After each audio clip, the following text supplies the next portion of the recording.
Hi, I'm Dr. Greg Castello, board certified family practice, and today we're going to talk about how to save money on your prescriptions. I do want you, if you haven't seen the video yet on generic versus brand name, that's going to be an essential for you to watch before you watch this. It wouldn't hurt you to watch the video on how a drug is brought to market as well, so when you look at the price of the drugs that you're buying and they're expensive, you have an appreciation for why drugs cost more and some drugs cost less.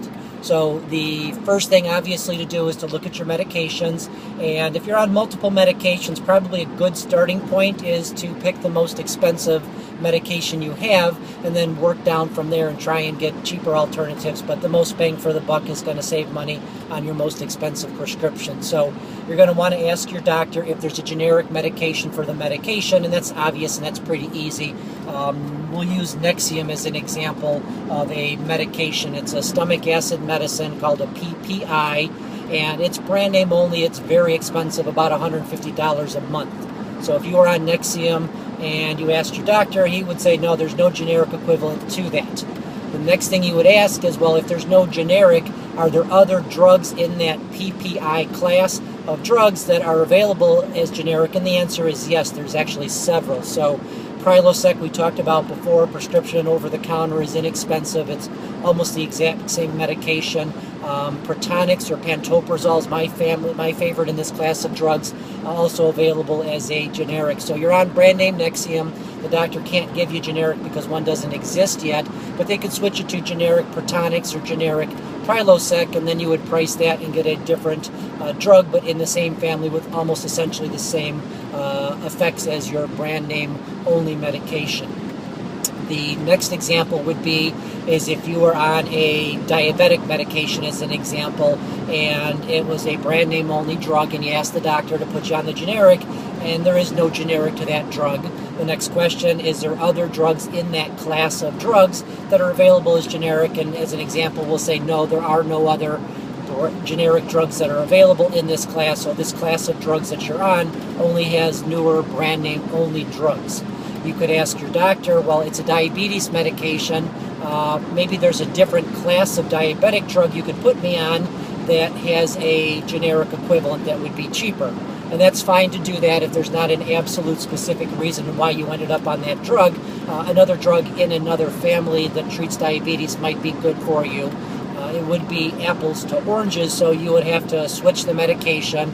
You'd have to recalibrate and check your blood sugars and see if you had the same benefit from this drug as you did the other drug. So switching from not within a class, but switching to another class of drug that has a generic available. Lastly, what you want to do is once you settle on a generic medication, now the hard part, you need to start shopping around, because different stores will have different prescriptions at different prices. And if you think about buying a TV, you just wouldn't run to Best Buy and get a TV. You'd look at the ads, you'd maybe make phone calls, and you'd find out who maybe had the cheaper price for that particular TV, and you would buy it there. You may want to buy a surround sound at the same time, and maybe Best Buy's got a cheap price on a TV and Kmart has a cheap price on a surround sound. So you're getting two different things from two different places because they have different prices. So you don't always get all of your medications from one place. You may have to shop around. My personal favorite is Costco for a couple of reasons. One is because I can go online in the office with you and go to Costco.com and click pharmacy and then click price checker, and I can actually see how much drugs cost as the brand name and the generic. And if I had a hunch that something might be cheaper as a different drug and I wasn't sure, I'd go on Costco and I would look before I'd prescribe the prescription, and I could tell you how much it would cost. They also will tell you how much 30 pills is versus 100 pills, and you save a little bit of money if you buy 100 pills at a time, and you have to do the math and find out if that's worth it to you. But what's nice about Costco, Sam's Club as well, is that you do not need to have a membership card to use the pharmacy. So you go to Costco for your prescriptions. When they ask you for your card, you just tell them that you're going to the pharmacy and they'll let you go back. You do have to have an American Express card or cash. They don't take Visa or MasterCard, so just be ready to pay cash for the medications. The other thing you do is when you look at your prescriptions, you may have a brand name copay and a generic copay. So if you have a brand name drug, say you pay $50. If you have a generic drug, you might pay $20 a month for the prescription, and you go to Costco and that medication is actually $11 a month. cash price, no insurance. So you walk in, hand them your insurance card, and you pay $20 a month for the medication. You walk in, say, I'm not using my insurance card, and it's actually $11. It's cheaper than it is to use your insurance. So you may actually be better off paying cash for some of your prescriptions. If it's an expensive brand name drug, you're always going to want to use whatever insurance benefits you have, but generic drugs can be cheaper cash than it is to actually use your insurance. Both Target and Walmart have the $4 prescription, so there's a list you can go online and look up and see if your drug is on the $4 a month or $10 for 3 months, and you can get those prescriptions, pick them up 3 months at a time for $10 at Walmart or Target. Now, these drugs are sometimes what are called loss leaders, so it may cost them $9 or $10 for a prescription, but they're willing to sell it to you for $4 because they assume when you're in the store that you're going to spend $100 on stuff you didn't need to buy that $4 prescription. So they're willing to lose a couple of bucks on a prescription to get you to spend $100 elsewhere in the store. The other plan is that if you start getting used to going to Walmart for your prescriptions, that once or twice a year when you're sick or you need something right away, they know you're not going to shop around and look for the cheapest price. You're going to just go where you're used to going. So you go to Walmart for your $4 prescriptions, you get sick and need to go buy a $100 prescription, you just go ahead and get it filled at Walmart, and they'll actually make up their money for almost the entire year on that 1 or 2 prescriptions you fill.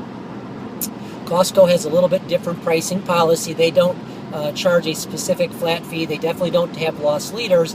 They charge a flat markup. So if a drug costs them $20 for 30 pills, they're going to charge you $23. What's interesting is when you go get your prescriptions at Costco, they may be different every single month when you buy them. If they pay $26 for the prescription, they're going to charge you $29. If they pay $17 the next time they buy it, they're going to charge you $20. So the prices will go up and down a little bit. When you go to Walgreens, as an example, Walgreens is great. They're convenient. They get your prescription. You drive through. You don't have to get out of the car. It's 24 hours. God bless Walgreens, but they are probably the most expensive place to buy your month-to-month prescriptions. They generally charge not what the price of the medicine is, but what they feel they can get. So if a brand name drug is $100, Walgreens might price their generic at $70 when it's actually an $8 or $10 prescription, because you feel like you're saving $30 over brand name, and you might be happy with that. Obviously, convenience is a factor. I tell people when they go to Walmart, don't go to Walmart and save $2 for one prescription and then go to Costco for your other prescription. So obviously use common sense. If they're only within a couple of bucks of each other, try and consolidate and get all your prescriptions at the same place. And what I'll say is it's not worth the $300 door ding in the parking lot to save $2 on a prescription. So keep that in mind. The other thing you can do is buy a larger dose and cut the pills in half if it is available, and you can cut the pill in half. So we'll use Lipitor as an example. Lipitor is 10, 20, 40, and 80 milligram for the prescription, and say you're on 20 milligrams, you could get the 40 milligram prescription and cut them in half, and you actually get 2 doses out of every pill. And if you look online, the prices are almost exactly the same. So all 4 doses of Lipitor are within a couple of pennies of each other. So $10 and $80 are about the same price, and it's per pill, not per milligram, so you can save money with that. Now, bear in mind, if you use your insurance, that's technically insurance fraud. So if you ask your doctor to give you the 40 milligram pill and wink, wink, you're going to cut them in half and use a half a pill, that's insurance fraud. You can't do that with your insurance. They actually will catch you fairly easily, and I get these letters in the mail all the time that your patient's prescriptions for 90 days are being filled every 180 days, and the insurance says, well, maybe your patient's non-compliant, but they know what you're doing. So not a big fan when Dr. Oz tells you to cut your prescriptions in half, but he doesn't make that explanation. You do have to pay cash for that. It is insurance fraud, both on your part as well as the physician's part, to say 40 milligrams, take 1 a day, when you're actually only taking a half a pill.